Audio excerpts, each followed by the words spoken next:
Whether we like it or not, memories are an intervened part of all of our lives. Memories shape the way we live, and our life feeds us with more memories. While most days end without significance, the better days are so real that you feel you're experiencing them as we speak. And that is the subject of this week's dystopian classic. Hi, this is Gautam, and welcome to another episode of Dystopian Classics. In this episode, we are going to deal with the book Giver, written by Lois Lowry. This story follows the life of an 11-year-old boy who goes by the name Jonas. He's the protagonist of the story. At the start of the story, the world building is quite simple. Each and every individual in the society is assigned a specific task which is to be performed with devotion.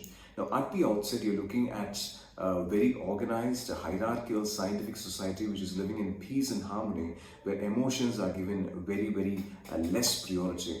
For example, birth mothers are separated from their children. Their only objective is just to give birth to children. Sexual desires are controlled with pills, so you don't have any emotions playing a part there.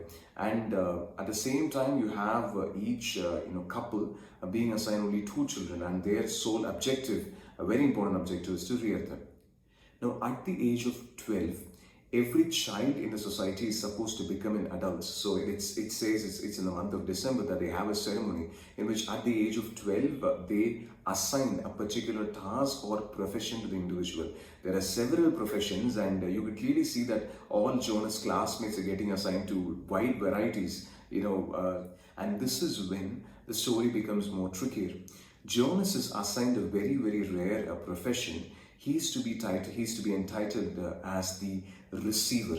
Now, at the outset, the word receiver is then explained as a method of narration by the elder, who assigns the task to Jonas, and the task is supposed to be this. He's to receive memory from one more individual. Again, a very elderly person called the giver. Now, after school every day, it is Jonas needs to go to the giver to get training, every single day, and this is where author surprises you immensely.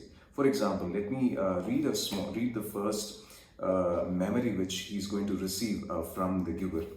Okay, so Jonas is lying down and the old man is touching him. So it goes like this.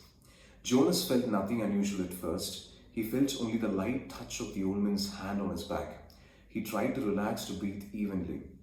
The room was absolutely silent, and for a moment Jonas feared that he might disgrace himself now on the first day of his training by falling asleep. Then he shivered. He realized that the touch of the hands felt suddenly cold. At the same instant, breathing in, he felt the air change and his breath was very cold. He licked his lips, and in doing so, his tongue touched the suddenly chilled air. It is very startling, but he was not at all frightened.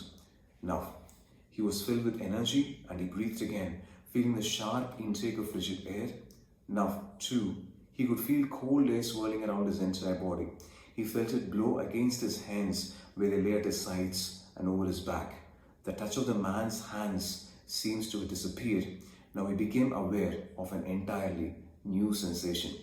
So that is the memory of snow getting transferred from the giver to our protagonist, the receiver Jonas. Now, until the author describes this, you do not know that in this perfectly harmonious society, you don't have something called as snow.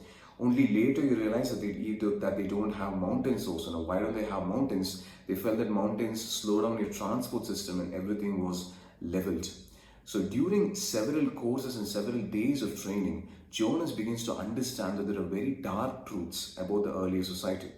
Over the sequence of many other days, Jonas receives so many memories, and that is when you have this internal conflict which is rising in the mind of the protagonist. So he begins to ask questions. Why does not society allow individuals to have memory? Why is it very particular that only one individual retain all the memory and pass it on to the next individual?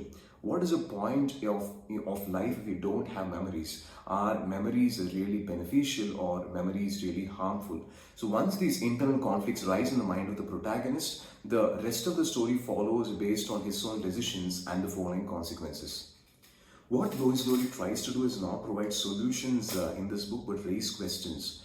When people talk about memory, they're essentially talking about knowledge. So when I decide that this specific kind of knowledge is to be passed on to a certain individuals and not, or this specific knowledge or this memory is to be prevented from getting transmitted to the next generation, then the thought process and the what do you call the actions of the next generation or the next forthcoming generations will be totally different. So by controlling memory, you inherently control knowledge, and by controlling knowledge you'll be in a position to really dictate what the society does. So that is the kind of inquiry which you have in this novel. And the novel is, it's hardly 230 pages, I believe. So it's a fairly simple novel, and Louise Laurie has won several awards, and she has written many children's books also. But this book is not just for children; it's for adults too. So I recommend that you straight away start with Giver, and you tell me what you feel about the book. Before I close, I just want to mention one more thing. Like if you are interested in dystopian fiction, I have added a link in the description below where you can look at the playlist for finding similar novels. So that's the end of today's episode. Meet you with the next dystopian classic on the first Sunday of next month. That's it for now.